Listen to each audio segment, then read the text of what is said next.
This clip is brought to you by SaveWithConrad.com.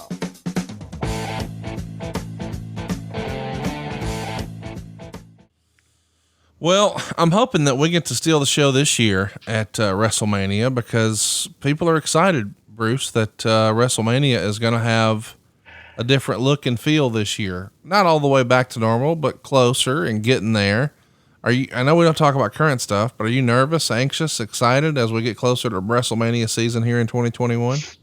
I'm excited. Can't wait. You know, it's every day is a new adventure, and who knows what the norm is going to be tomorrow, much less in 6 weeks. Well, I'm pretty excited because we are going to talk a lot of WrestleMania coming up here on the show. We should remind you, we've got Undertaker 98-99 coming your way. After WrestleMania, we're going to have an opportunity to talk a little Lita. But before WrestleMania, to get you going, get you in the mood, if you will, we're going to talk about WrestleMania 12 and WrestleMania 22. Of course, WrestleMania 22 is the follow-up show from this Saturday night's main event, which is why we covered it today.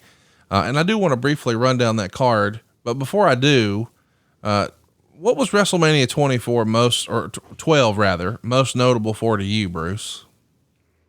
Personally. WrestleMania 12? 12.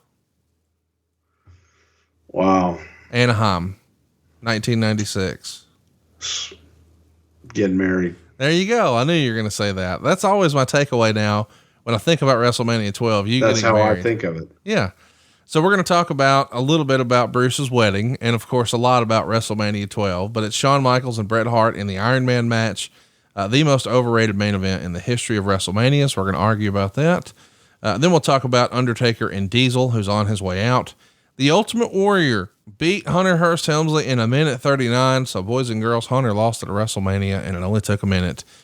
Stone Cold Steve Austin in there with Savio Vega. They're going to do their best to steal the show. Roddy Piper in there with Goldust. They're doing a Hollywood backlight brawl that people still talk about to this day. And it's interesting that it could have been Scott Hall's spot. And then we've got a 6-man tag, British Bulldog, Owen Hart and Vader on one side with Jim Cornette in their corner. On the other side, Ahmed Johnson, Jake Roberts, and Yokozuna getting Mr. Fuji a little payday as well. And believe it or not, your brother right here with the Godwins in the free-for-all match. That's for WrestleMania 12. WrestleMania 22, though, we've basically previewed here today. But the undercard has Big Show and Kane teaming up against Carlito and Chris Masters. We've also got Rob Van Dam winning the Money in the Bank ladder match against a whole host of folks. Bobby Lashley, Fit Finlay, Matt Hardy, Ric Flair, and Shelton Benjamin. JBL will work with Benoit. Edge will work with Foley in a hardcore match that people still see clips of.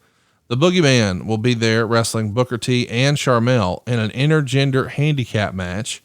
Mickey James in there with Trish Stratus in an edited WWE Network match. The Undertaker in a casket match with Mark Henry. A no-holds-barred match with Mr. McMahon and Shawn Michaels. The 3-way for the World Heavyweight Championship with Angle, Orton, and Mysterio.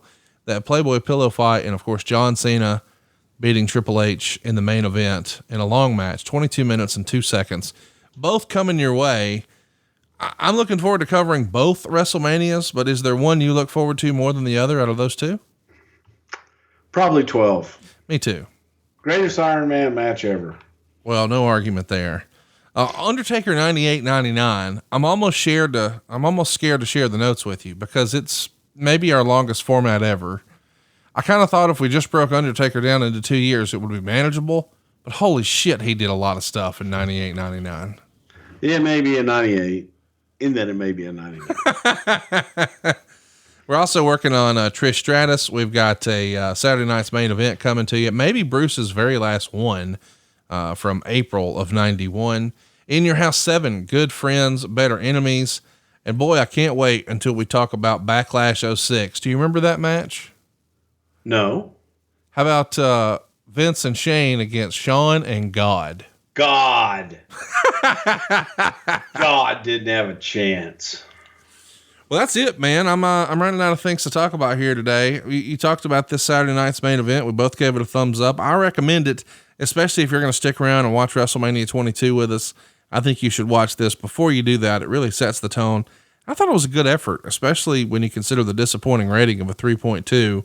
Anything else you want to touch on, or anybody you want to shout out? Anybody else have a surgery or a gallbladder or something missing we want to plug? Chat me up. No, I'm gonna show you. See, we're gonna switch FaceTime. I'll show you my new pictures in the office afterwards. Well, you know, we're still technically doing a podcast. If you want to say anything to our listeners before we let them go. I love them. I love all of our listeners. Our listeners are the greatest listeners in the entire world. And without them, we wouldn't be here. And I wouldn't be doing a lot of the things I'm doing. And I don't lose that fact any day. And I'm greatly appreciative. And I love our lovers. I love our listeners. I love them. Listen to our listeners. I'm going to hit Control-Alt-Delete on Bruce, and we'll see you next week right here on Something to Wrestle with Bruce Prichard. Rock on. Hey, it's Conrad Thompson. Thanks for checking out the podcast here on YouTube. Be sure to hit the subscribe button and the notifications bell so you get a notice anytime we upload some new content. And go save yourself some money right now. If you're in a 30-year loan or you have credit card debt, it's not a matter of if I can save you money. It's a matter of how much. Find out right now for free at SaveWithConrad.com.